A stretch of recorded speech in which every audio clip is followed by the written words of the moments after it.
Hi, everyone. Welcome, and thanks for joining us for Stars of Franchising.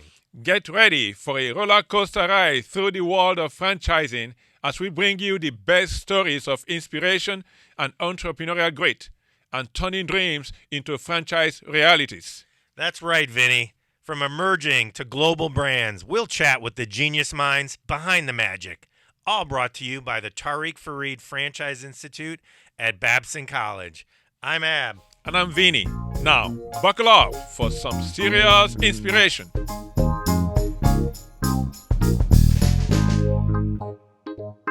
I'm here with Vinny and our special guest, Tariq Farid, who is so gracious to not only be here with us today on campus, but also for your support and of our new Franchise Institute, which is named after you. And we're grateful to have you and have a discussion around your journey and franchising. So first of all, Tariq, thank you for being here. Oh, it's a pleasure. Thank you very much. Thank you for everything that you guys do, and it's such an honor.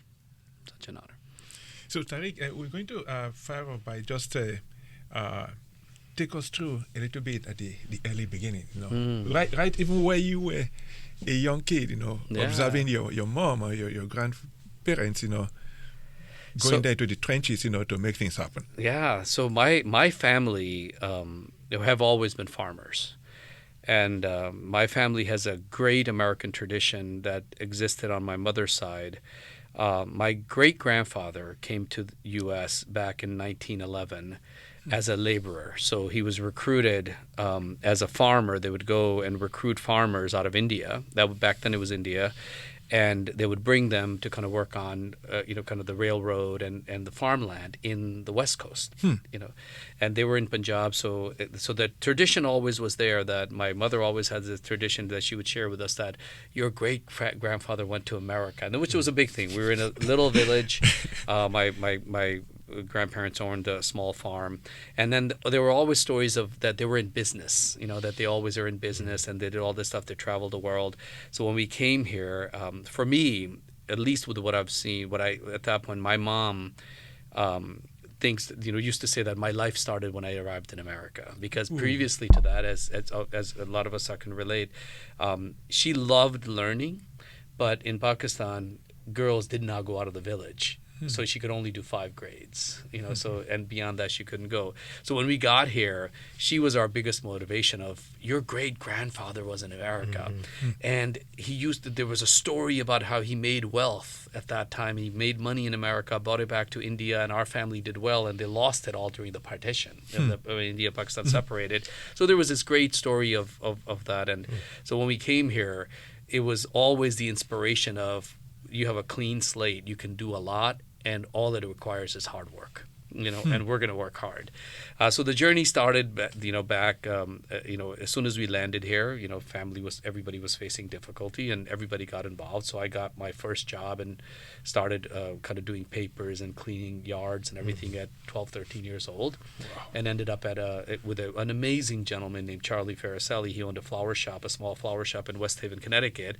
And I think he felt bad for us, and he hired like 13-year-olds to kind of help clean up and everything, because he saw us kind of freezing out there. And there's always these amazing, that's what I love about small business. There's always these little stories where they not only take care of their family, but they take care of the community. They live in that community, and that's what's great about that entrepreneurs. So Charlie, and he would always teach you, like, oh, you could do this, kid, you could do that, go do this, and amazing on customer service. This was the one person I knew as a small business, whenever a customer came, he would run to the customer. Really? He would run to the front like, oh, customer, because he would get customer service. Yeah. So started with that, and then about in 1986 saw an ad in the paper for a flower shop. It was actually a flower shop going out of business, and they were doing liquidation for $6,000. They were selling all their equipment, and my father's boss, Bill and Denise Holberg, gave me a loan for $6,000 to buy a flower shop that was going out of business. So for me, if anyone, they're the hero. Like to go and trust a 17-year-old or 16-year-old with $5,000 when my father at that point was making $8 an hour. So to kind of give that and that $5,000 loan turned into a small business. We started a small little business, and I think the first year I did in that flower shop maybe 50, 60,000. I don't remember like exact, but around that number. And I thought it was for me that was millions. I sat there going, oh my God, we're doing. I used to sit there saying, oh, we're doing $70 a day. If we could just go to 100, that's $700 a week, And I remember fast forward about a few years, we had gone to about 3 shops and doing about couple of million per shop. And I remember talking to the family about, we got to grow more. And my mother, being, coming from hardly any means, said, don't forget, a few years ago, it was only $70. Right. So don't ever forget where you come from and count your blessings. So, with that, back in '88, I was always into computers, and that was my passion. And I ended up putting a POS system in the flower shop, and that business became bigger. The word spread. Other flower shops started calling me, can you put a POS system in here? And that business became bigger. And then I went fully into that. And then 1997 sold that business, and then started Edible. And Edible started on the side of a flower shop, tiny little things. One thing that I think we're going to need to learn as this phenomenon of funding starts to dry up a little bit is that entrepreneurs, what's amazing about entrepreneurs, not only do they take risk, but they figure out how to make a lot with little. Right.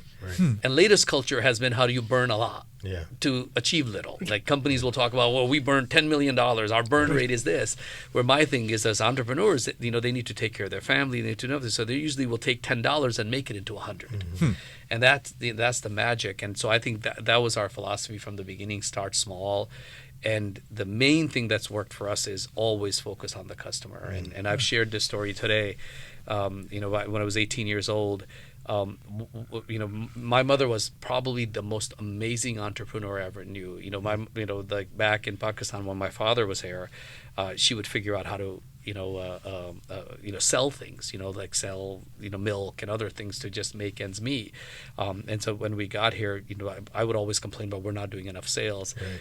And she would always say, well, honey, your problem is you run after money. Money runs really fast and you'll never catch it. But if you go do the right thing, it'll chase you. Go focus. Don't focus on money. Go focus on the customer and the service to the customer, and they'll leave more money behind. Right. And which is a phenomenon where you would have customers, they'll argue, that's too much. But if you gave them great service, on the end, they'll leave you $10 tip. And you would like, fascinated, this customer is arguing with me for $2, but at the end, he gave me $10 tip. And that's the amazing thing when you focus on the customer. So we've been very lucky that we always have focused on the customer, and it's always done well for us. And if anything, right now, the journey is to how to reinvent post-pandemic, because we've lost some of that. Everybody's lost some of that because everything is moving online, but people want experience. So I think we have a lot of that.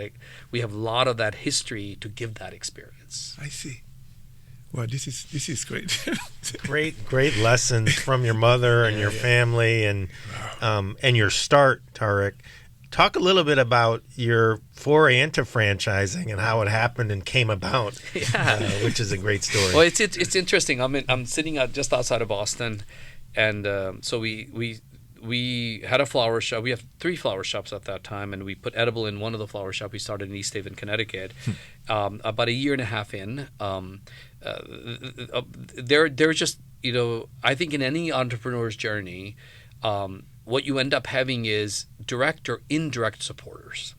Direct supporters are a lot of times the Bill and Denise Holbergs, my mother, and all of those. Those are people that are with you in the trenches, helping you. Then there are those indirect that just give you a kind word or kind of encourage you, or say like Charlie Farasali and some of these people, or this gentleman named Leo. One of the experiences that I had was when I was delivering papers. There was a lady named Mary. I forgot her last name. I used to deliver newspapers to, and she was one of the sweetest women in the world. On a cold day, she would always call you inside the house, and she always had a bowl of candy, and 12, 13 years old. It's like, hey, take some, and then chocolate milk and all of that.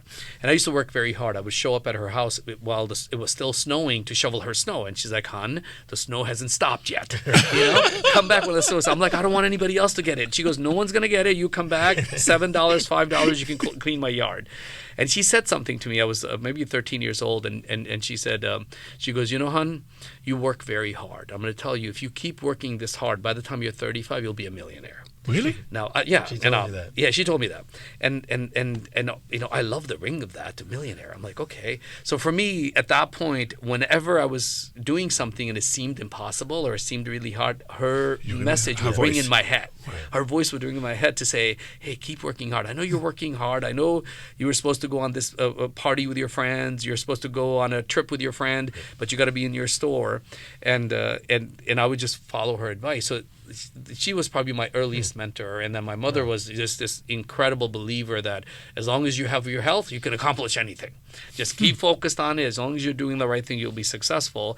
So I think it's the combination of these people in this journey that actually make the journey complete. Wow. So I was just blessed with surrounded with tons and tons of people along this journey that mostly helped. They wanted you to succeed. Yeah. They want to give you a little piece, and it's like us when we see somebody successful, we want to help them a little bit.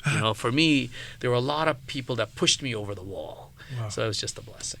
But why fruit then?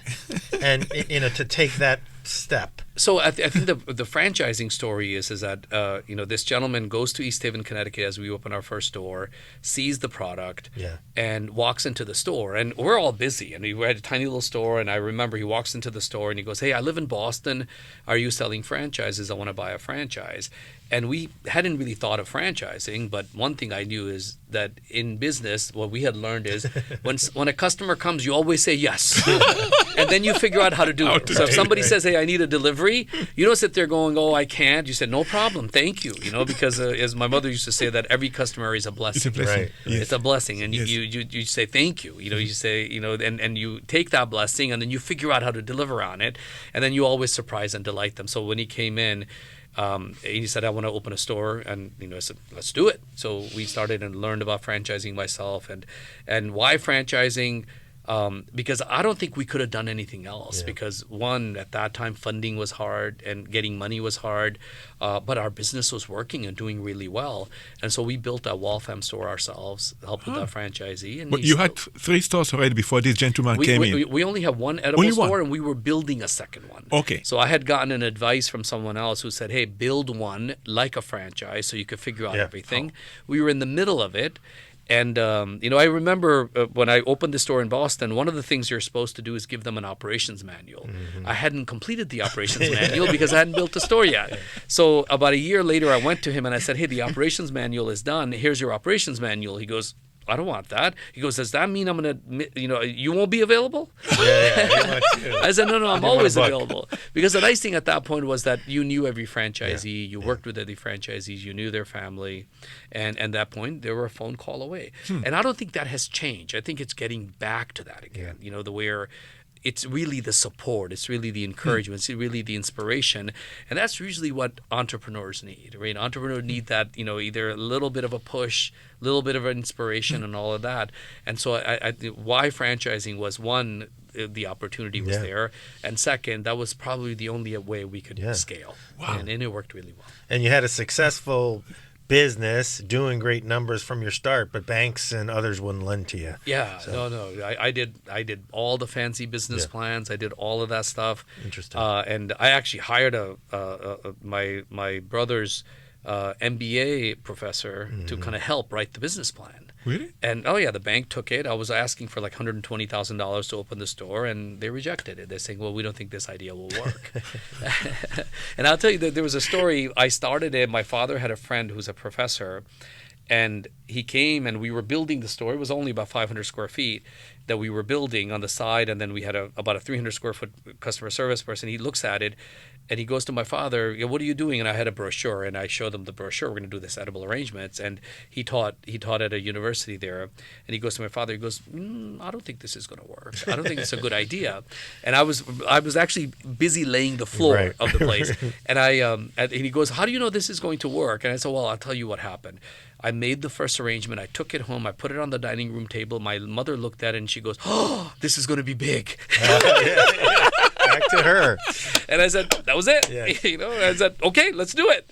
The right statement, the right word at the right time. Right. Yeah, and because she's the ideal customer, right? Yeah. She was the one making the decision who gets gifts. So if a customer tells you, for me, customer is your biggest validator. Wow. If a customer turns around and says thank you and comes back to buy again, you got something. So don't complicate it. Just keep it simple. Keep that connection. And that's what we did, and it worked. And the nice thing with franchising is we have an owner in every store replicating that. Ooh. That's the amazing part of franchise. What people don't understand, they see a logo, they think it's McDonald's. Yeah. They don't understand it may be McDonald's as a brand, but that's John Smith inside of McDonald's that runs it, who's a local community member who runs it. So McDonald's or Edible is, everybody looks at the finished Legos piece, but no one understands that each little Lego piece is a franchisee that makes this beautiful thing called franchising. And each one of those, so if McDonald's is a $1 billion company, that means there's a lot of millionaires that make that $1 billion company. And that's the amazing thing, that it's an easy thing for the entrepreneurs. You learn a lot, the systems exist. So from that point, I fell in love with franchising right from the beginning. Look, Tariq, you've sort of laid out a great story of entrepreneurial thinking, mindset, action. And all of a sudden, you went into franchising. A lot of people out there will say, franchising, entrepreneurship, are you kidding me? Those belong to two different things. They're not together, You can't be a franchisee or a franchisor and be an entrepreneur, or vice versa. But what you just told us now, what you just laid out now, means there is an intricate relationship link between those two concepts or mindset. So what would you say? Why is entrepreneurship and franchising so intimately related? I have the opportunity now to have offices in 4 or 5 countries. Look at the history of those countries and everything. One of the greatest experiences that I had when I was 17 years old and I wanted to start a business in this country, somebody told me you had to go to the Secretary of the State office in Connecticut and you just register. And my father and everyone who was in Pakistan or other places, it was a very complex system to go get a business license, right? I, as a 17-year-old, showed up at the Secretary of the State office in Connecticut, and I showed him, and the lady goes, "Hi, can I help you?" I said, "Yeah, I need to register for a business." And she goes, "How old are you?" And I said, "I'm 17." And she goes, "Oh my God, that's so cool, honey. Come on over." And she helps me, fills out the form, all that other stuff. She goes, "It's like $20. Here you go." Hands me within a minute saying, "Good luck. Really? Go." Yeah. That's what I mean. So entrepreneurship is very, very easy. So that in America, the system that we have to protect is that people can easily go into entrepreneurship. I've been trying to open a business in other countries. I got to go get the tax. Everybody thinks you're going to steal from them, the tax people. They don't want to give you a tax number. Go give us this. Go give us that. Here, hey, go do something. And then in the process, you're going to have to pay a tax, right?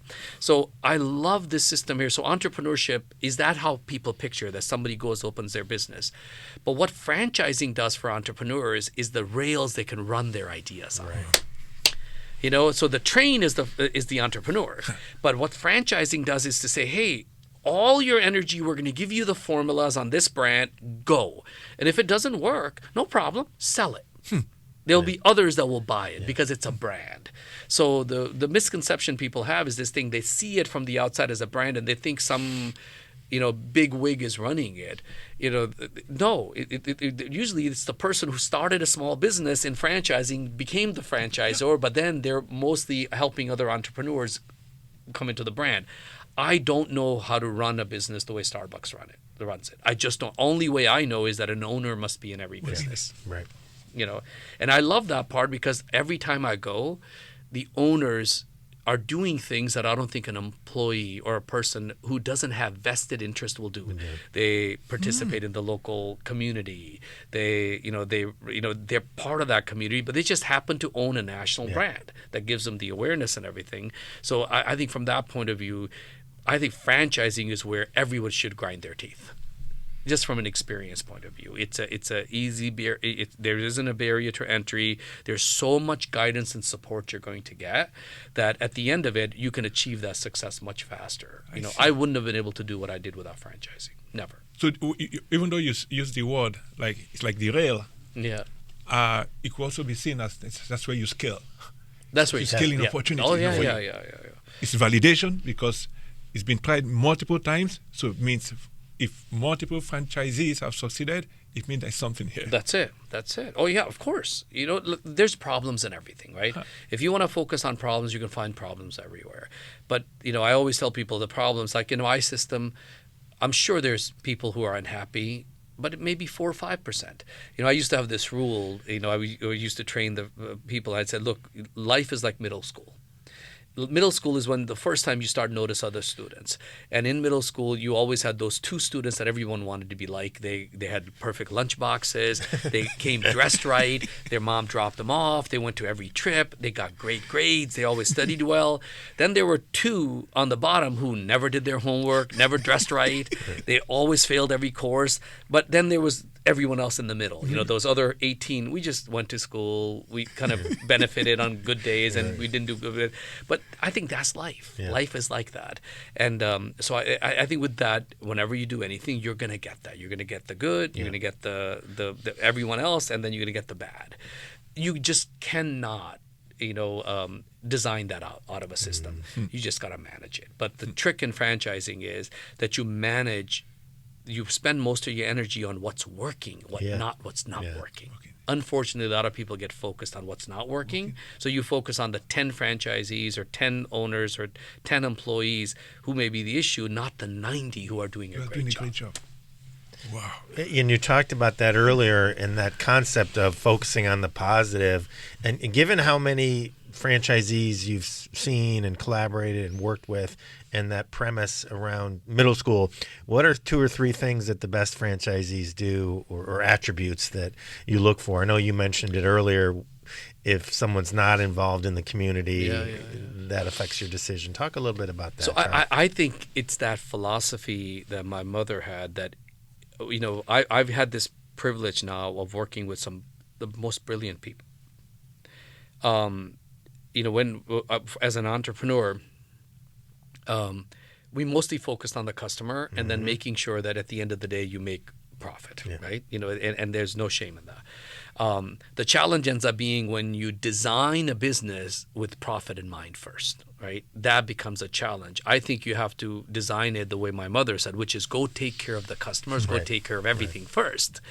Then the byproduct of that success is going to be profit.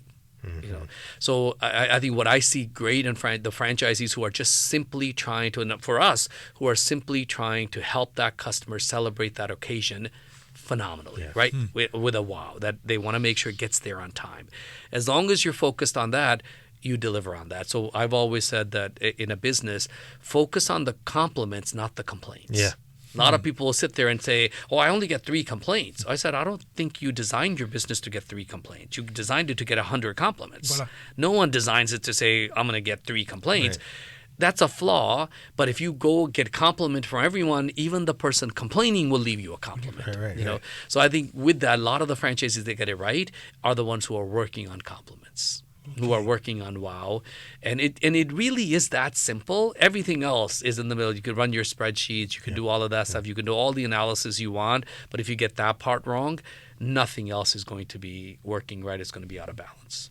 And if you look at the franchisor side, what would you say the best franchisors do well? I think one is to focus on the success of the location, right? So with the success of the location, now franchisors do make mistakes. It's the same way that middle school analogy, that there are times that you shouldn't sell a store or you shouldn't sell a store to a certain franchisee. So I think as systems get big, at times you lose that what made you initially very successful, which was you were very methodical about making sure no store fails, no franchisee fails. So it's no different than the customer service you want to do as a founder. So in the beginning when I started, I wanted every customer to walk out saying, wow, this is great. Yeah. That should be the same philosophy to make sure that that franchisee is going to turn around and say, wow, I love that. Now, that doesn't mean every day you're going to love it. It's going to have your rough days. It's going to have the issues. But overall, in the whole scheme of things, they're making progress every year. They're doing well. So I think when you focus on that, then you won't. It doesn't mean you won't have any conflicts. Change is hard, and in franchisors deal with personalities. And the hard part in franchising, whatever is the asset of franchising is also the liability of franchising. The asset of franchising is you have entrepreneurs who will work with you, invest their own money, and kind of help you build a business. The liability is that same franchisee, if they don't like it or if they're not happy, can actually undermine the system as well. So I think that's where the partnership or the collaboration has to be good. There are times that a franchisee, it's not the right system. So it's the job of the system to make sure you only onboard the right franchisees and you let them understand exactly the challenges they're going to face. Like in ours, we're mostly busy on the holidays when everybody's celebrating holidays. So you got to tell the franchisee, hey, with us, Christmas, there's no Christmas. Our Christmas is after the New Year. Right. You're going to be doing everyone else's Christmas. Valentine's Day, you're not going to be celebrating Valentine's Day. You're going to celebrate after. Mother's Day, your mom is probably going to be the last one to get the gift. Yes. Because you're helping everybody else's mom. But once you understand that, then it's easy. But at the same time, we're in an amazing opportunity. We're in the gifting business. My grandfather used to say that, what an amazing business you're in. You're putting smiles on people's faces. This is amazing. I love your business. And I would be busy kind of like, I got to get this product out. And he would sit there looking at it, wow, you actually make people happy. Right. So I think sometimes you can't forget that. If you forget what's the mission, and what are you trying to do, then everything seems cumbersome. Everything seems a liability. Then even waking up in the morning is tougher. But when you know what you're trying to do and the difference you're making, as long as you're making progress, you're going to do well. Wow. Great advice. You've been in franchising a long time, Tariq, or 20 years, and had a lot of success. And one of the things you told our students today on a few occasions was this concept of resetting and always innovating and looking within. What have been some of the innovations that have come out of this recent pandemic or challenges, and how you've dealt with that going forward? Because I think it's fascinating how you're pivoting and reinventing the brand and the company as we speak. Yeah, so we had started a journey from edible arrangements to edible right before the pandemic, and moved the company down to Atlanta. And it was our 20-year reset. So that was my way of passing the baton to the next generation. Ran it for 20 years. My daughter was starting to come in. And the nice thing was that she was bringing those fresh set of eyes that I bought 20 years ago, right? And so I started it when I was 30. She was, 26, 27, and brings a totally different approach. So we were in the middle of that reset. The pandemic pretty much stopped everything. But then the business changed. We went from being a store-based company to an e-commerce company, and luckily we had e-commerce and we had our own delivery fleet, so we did well. But we knew that this party's going to end one day, or we're going to have to figure this out. So right now, it's just on the other end of it, we're just evaluating what is the new trends, what is changing. But internally, there has to be a reboot. So we're working on a reboot. The philosophy I used to have, which is probably was the wrong philosophy, was that before the pandemic, the philosophy that existed in franchising was that every 10 years you do a hard reset. Contracts are 10 years long. But what happened since the .com, 2001, when the internet started good, you have to go to versioning. You cannot do these 10-year things because the world changes in 10 years. Look at how the world has changed in the last 10. We thought it was moving fast.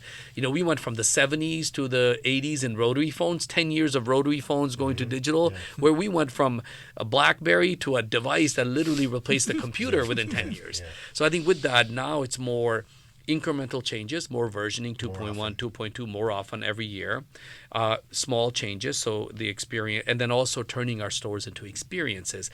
Everybody thought that the .com is the new way. It's all going digital, where now it is retail and coming back to retail and creating the experiences and everything. So we're in the middle of that reboot and middle of that reinvention, but the fortunate or the unfortunate part is I think we're going to have to reboot everything ourselves. Yeah. I have to change. I have to change how I think. I have to change how this consumer is thinking. The stores, everything, supply chain got disrupted. Everything got disrupted. Communication has changed. I mean, people don't call you anymore. They communicate different ways. So I think with that, it's a nice time to kind of reset and redesign everything. But the nice thing is we have a clean slate to start from. Right. So the business was disrupted so much that you can almost make it look like you're starting from scratch again.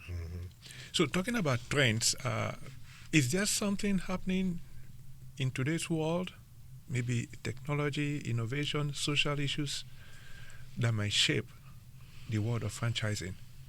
Yeah, no, I think this life balance that people are talking about, which people have been talking about for a long time. We've heard about this labor issues and pay issues for a very long time. I think people ignored it for a while. The pandemic corrected that. People did get, salaries rose and all of that.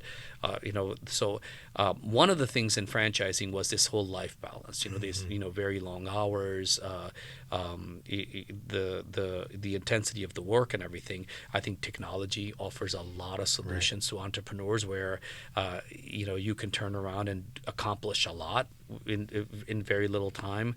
Algorithms, I love this concept of algorithms in franchising where you can actually have patterns and predict out supplies that move to the stores where you can now, you don't have to have a franchisee sitting for hours thinking about what I need to buy. Whereas, the computers can do a lot of that work and kind of figuring out what to do. Robotics is making a big difference to kind of replace some of these. So I think more than anything, we're going to get in franchising, we're going to be able to engage with the customer more. So as much as we start to put in these kiosks where it matters, we're going to be able to engage and spend time with the customer and everything. And for us, that's very important because most people call us for a special occasion. They're calling us for an anniversary. So our company delivers feelings. Fruit is just the means which we deliver. Right. It's an excuse. It's an instrument, It's right? an instrument. But it's actually we're delivering feelings. Somebody's telling you, "Hey, happy birthday, I love you." So our job is to deliver the love message, but with a treat. So with that, how do you focus on that? And technology and everything is allowing you to do that a lot better. We can carry product in our vans. Our vans are refrigerated. We can turn around and have the devices geolocate the van closest to you, so we could deliver immediately and have product go out. So it's amazing for someone in the 80s working with floppy disks to now, as we look at how we should approach business. It's fun. It's a lot of fun on what you can design and how you can accomplish a lot more with a lot less. Wow. Tariq, your parents came in as immigrants. You came in as immigrant, and you've done a lot, to say the least. In a world today where they talk about diversity, inclusion, equity, how is the world of franchising addressing issues now? Regardless of where you're coming from, who you are, and everything, you have a role to play here. You can be recognized. You can do well. And then, can you speak to that to some extent? No, definitely. My family comes from Pakistan, and a lot of these franchise concepts have opened there. So as people have experienced these franchise locations. I come from a small city called Sahiwal in Pakistan. As you enter the city, at the gate of it is a McDonald's. So people are experiencing these brands. There's Dunkin' Donuts, all that concept. So when those people come here, I think franchising is an amazing thing for immigrant families where you can come in. It's an existing system. And sometimes all you need to do is hard work. And if anything immigrants know is hard work. Right. And then at the same time on minorities, same thing. I think the biggest complaint that most people have had, and minorities have had is the opportunity. And we have a very, very diverse team. We have a very diverse franchise community. I think 60% of our franchise community is female. you Ooh la know, la. who are yeah. Really? My mother would be in awe right now because Yeah. my mother, her biggest dream was that she wants her granddaughters to actually run companies one day, and she knew they can do that in America. That's Yeah. You know, Yeah. yeah. So she, I mean, her granddaughter right now, her first granddaughter right now is who went to Babson, is the president of the company, and she will take over one day. And that was my mother's dream, like that my granddaughter, what I couldn't do as a woman, I can do. So I think we're headed in the right direction. We're probably not moving at the speed that everybody wants to move, but a lot of times change does take time, right? Okay. But I think franchising opens up. Just go to franchises. See who's running Dunkin' Donuts, and you will see diversity. Yeah.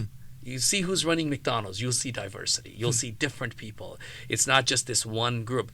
That's harder on corporate, because when you have corporate locations, that usually may be a very rich family who started a brand, who owns it. They're billionaires. Franchising is, if you see a franchise that's a billionaire franchise, that means there's a lot of millionaires to make that franchises.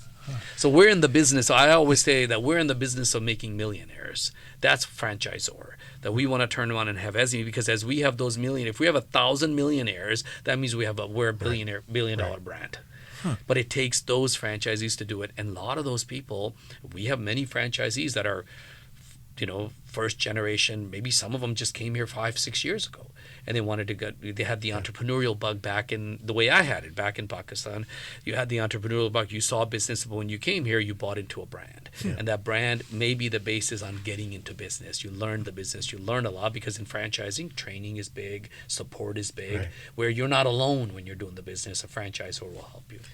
Well, love that. And so many great lessons today, Tariq. Thank you so much. And I love today when you said and answered a question from one of our students around that, what has given you the most satisfaction over career? And I think you quoted and said making those millionaires and going back and seeing the next generation of their children and what they've been able to provide. And it's clear from your roots and history and entrepreneurial success and zeal on your own that your brand and your team has a culture to equip that. So we're so grateful not only for you as a guest today, but for your leadership and vision, in the franchise community, but then most importantly here on the Babson campus with allowing us to impact the next generation of leaders and entrepreneurs and franchisees and franchisors with your support and this institute. So thank you so much for being here today and all you do. Thank you very much. Look, I mean, my job was easy.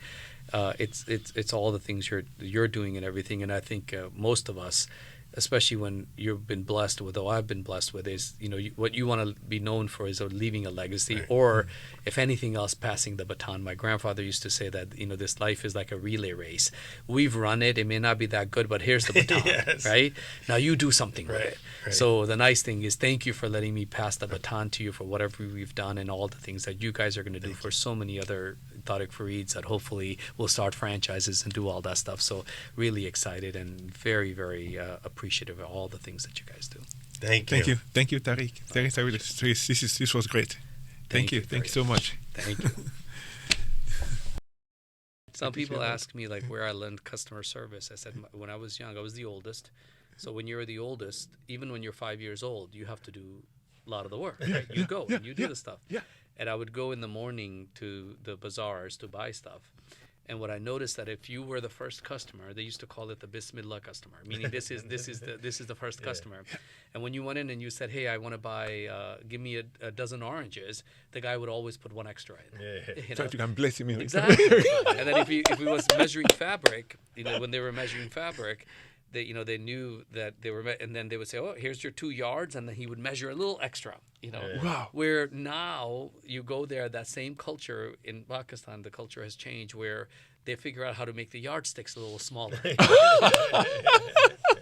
And they're all suffering. And those guys used to give you a little more, and they were all happy. Customers want. I remember, I went 20 years later, and I showed up at a shop to buy fruit because one of the traditions in Pakistan is when you go to somebody's house, you always take something. So I was taking fruit. And when I showed up, the older the gentleman who the father who was sitting at the shop, he's looking at me, keeps looking at me. He goes, "Hey, whose kid are you?" And I'm like 40 years old at that, 45 years old, and I'm like, "I'm sorry." He goes, "Whose kid are you? You look similar." And I said, well, Good I to me, don't remember live you. here. And I said, well, I'm from this village, and I am Haji Amiruddin's grandson. My grandfather, his name. They knew him. And so his son was giving me fruit, and he goes to his son, stop. Go in the back and get the fruit out of the fresh crate. And I'm like, why? And he goes, because your grandfather, has been my customer from the beginning. And he goes, I saw a little resemblance. And he goes, I know you guys went overseas. And he pulls out fresh fruit, crate, and all that stuff and all that. So it's just that those experiences you remember with those customers. And those are the amazing people that, just that basic customer service, I was telling everyone the story. My mom, when I opened the flower shop, she would always put an extra flower in for everyone because that's what they grew up in. So Tariq, where did you learn this whole concept of taking the customer very seriously? Yeah, so I think probably growing up in a village in Pakistan, right, or in a tiny little city where you would end up going, let's say, go shopping with your mother, and when you're the oldest, you go with them, and you see these small shops, these street vendors that they're waiting for that first customer, right? So my experience always was when you go in and you buy, you want to buy a dozen oranges, and when you're with the customer, they always put an extra in. When they measure fabric, my brother would buy fabric. I was always in awe that they would measure fabric 2 yards, but then they would measure a little more, and then they would consider that as a blessing, right? And then if you want to, when a customer came in that was recognizable, they would immediately not only recognize the customer, but go pull out the great stuff for them, roll out the red carpet for that customer. That's the experience. I think that's where we learned it. Then it was just reinforced more in that part of customer is a blessing. Wow. Thanks for joining us on this episode of Stars of Franchising. Stars of Franchising was produced at Babson College, engineered by Travis Gray. Karen Soa is our guest coordinator, and music by Ralph Taylor. If you like Stars of Franchising, be sure to review us wherever you get your podcasts, and spread the word and share these stories any way you can.